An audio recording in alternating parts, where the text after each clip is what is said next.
you guys. All right, y'all let me know when you're ready in the back.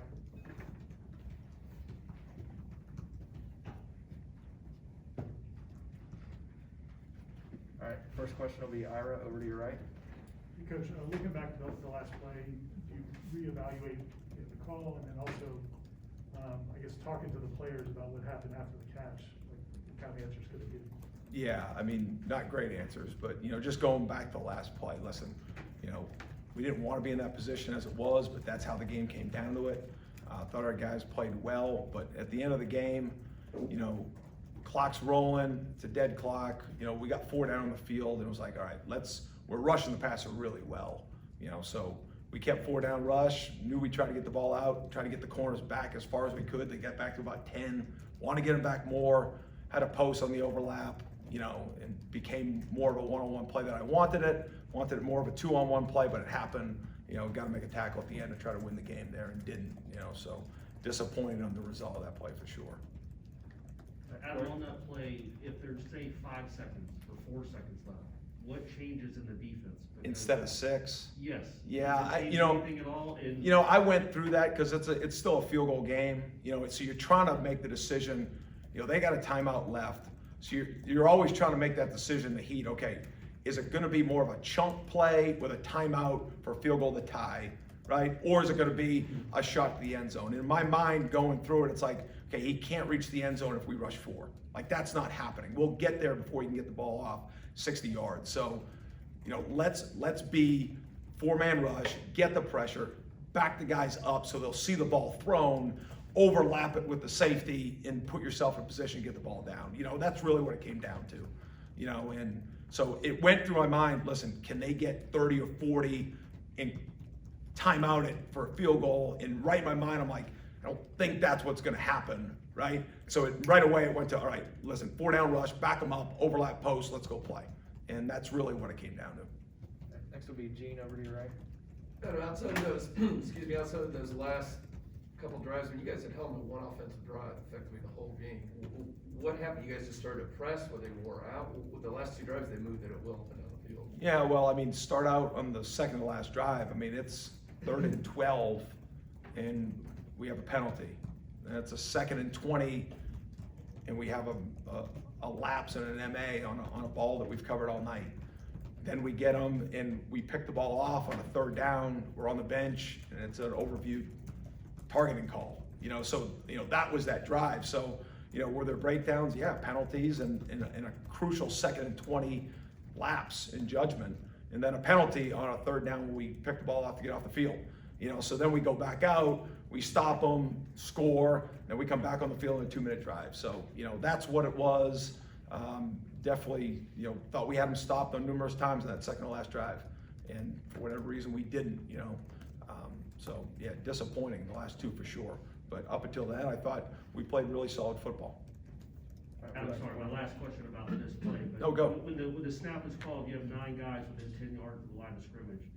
Would you have rather those DBs, you said you want them to back up, should they have been 20 yards off the line of scrimmage? Was the community, and why weren't they, I guess? Yeah, just caught in the moment, trying to get, there's a portion that you're still trying to be on the routes, you know what I mean? And it's in like a 10 crossover run, staying on top of the routes, and all of a sudden the ball's in the air, and now it becomes, do I play the ball, do I play the guy type of decision, Corey, is really what it came down to. In a perfect world, you want to enter at a downhill angle and be deep enough that you go play the football, but that thing tempos and, just ball gets thrown and you get kind of in between, and then the post guy's there and it's like, is he making the play? Am I making the play? And, stuff that you probably happens a lot in the course of a practice and just didn't happen Saturday night. Go back to Ira. And please ask all the questions you want. Don't feel like, hey, I can't ask that one again. Like, we're all in this to try and make sure that, number one, it doesn't happen again, and then why, so everybody understands. One more. On that play. Don't keep saying one more. There's another one. Like, this room's tilting over this way right now. Everything's getting magnified on a play like that. And so, when Coach Norvell addressed it, he said that there were some guys not playing with ultimate effort on that last play. Has that been an issue, or did it show up at just the worst possible time? Not that those guys maybe could have made the play, but just, has it been an issue at all before? Yeah, I think the definition of the way we've been playing the first 2 games have been really outstanding effort. Now, you watch that play, and obviously it's a ball thrown. So, I mean, you have 2 guys within 5 yards to make the play, right? Well, we've had 2 guys within 5 yards to make a play, and we've had 9 other guys chasing the football on numerous plays. I think on that one, it's a little bit, clock's running, everybody's moving, you want to be really cool in the moment. Ball gets thrown, and we had a couple guys just kind of like watching the ball, which typically has not happened throughout the first 2 games. Then the ball gets caught, and so yeah, there were a couple guys that were close enough that if they accelerate, could they get involved in the play? Probably, and that's coached, and that's talked about. So yes. All right, we'll come to the left side for Brendan. Tilting it over a little bit. Playing the ball, I know some that you guys have worked on the defensive backs all camp and last couple of weeks, but it seems like in the first 2 games that playing the ball in there has kind of been inconsistent, I guess. What can you guys do? Is there anything more time that can be spent on in practice to kind of correct that a little bit? Yeah, I think, going back, obviously the Notre Dame game, there were a couple that, you want to have more production. Saturday night happened to be the last play. There weren't many over-the-top throws at all in the game, at least contested ones, right? The PIs were comeback throws, where maybe we were on the back shoulder, but the one that showed up was obviously the one that showed up. But it's definitely, ball drills, taking away the ball, in phase, it's corner 101. It's stuff that we work every day. We'll continue to work it. Just like all things we do, we try to find better ways, or we work the personnel in a way to make sure we're getting the production the way we want. But when you look out there, the guys that are on the field are the ones that we think are the best ones at that moment. And we'll continue to evaluate it, but also continue to evaluate how we're coaching it. Go to the front row on the right, Kurt. Coach Norvell, I think, talked about maybe a shock factor on that final play after that pass is caught. I know you said getting caught up in the moment, kind of similar, I guess.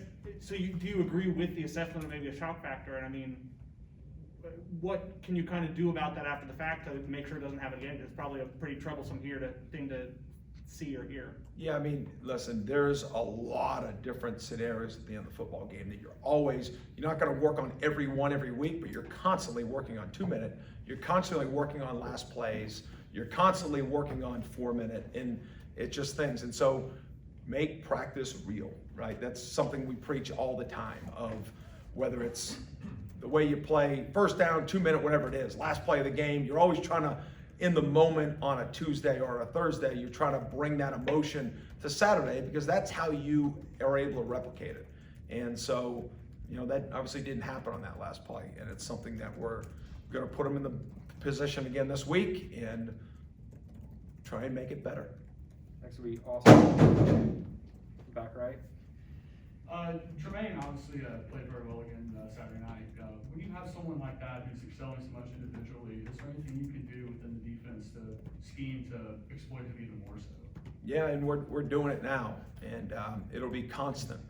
Whether it's him, and we're using Amari Gaynor on the line of scrimmage a little bit more too to try to help in that pass rush. But I think the pass rush as a whole has been one of the bright spots here early on. I think the way we're playing up front in the run game, our tackling has improved, and for sure our pass rush is definitely something that, it's come light years right now, but it's something we got to continue, and it's got to be part of our defense that we lean on.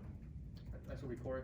Adam, confidence is such a big deal for a cornerback. Well, I guess in all athletes really, but with somebody like Jarvis, and that's a big mistake he made on a big stage. How do you move forward? How do you coach somebody like that to get his confidence up? Because you can't play that position without him.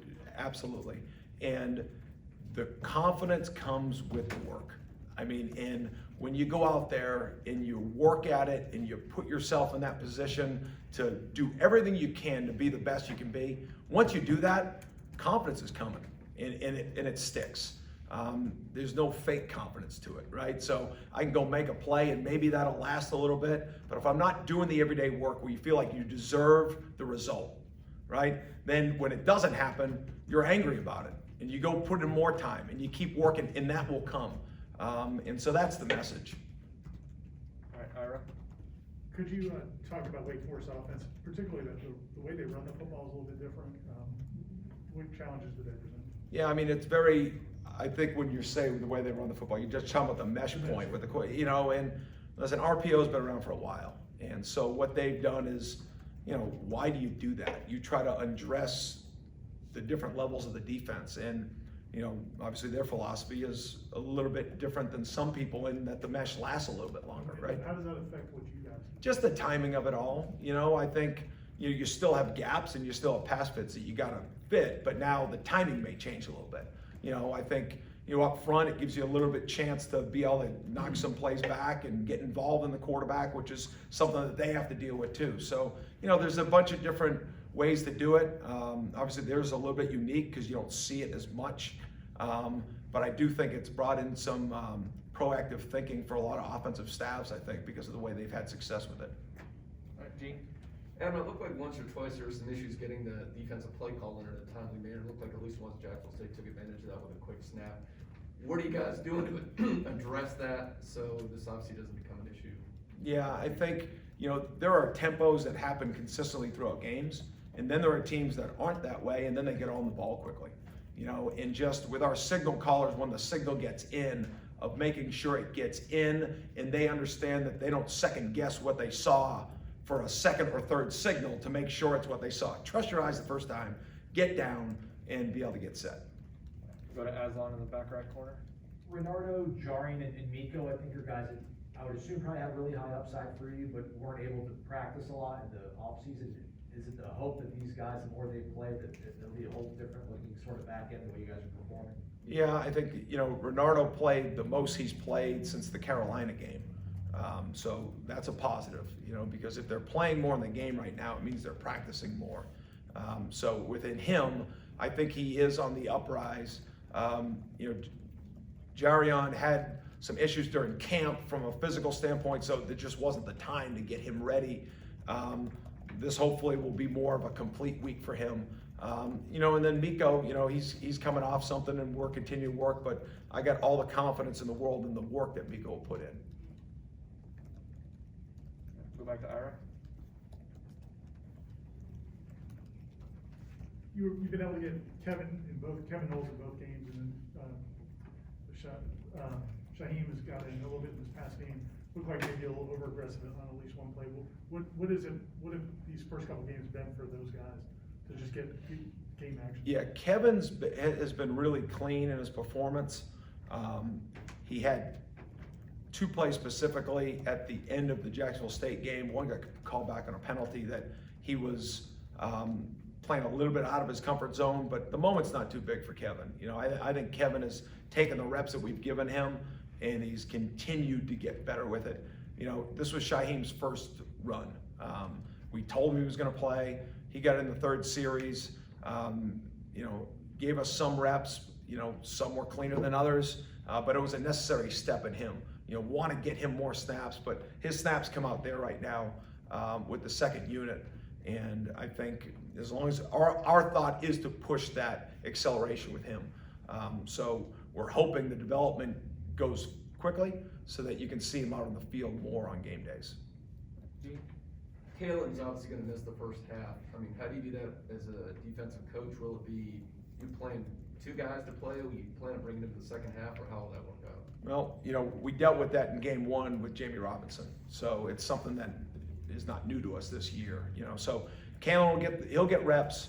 Obviously the reps, the way we're going to do it is the reps will be indicated based off of how he's going to play in the game too, right? So first half he's not available, so his reps in practice will basically get cut in half just so we get the next guy ready to go. All right, we'll come to the left side for Chris. Another question about Wake Forest. Roberson kid, wide receiver. What makes him so effective in such a difficult matchup where he's productive against all different kinds of opponents? Yeah, well, I mean, I got a lot of respect for him. I think he does a really good job in his route running, and he's got great big hands. You know, makes, you know, not to take away from him though, what they do on offense creates a lot of one-on-ones.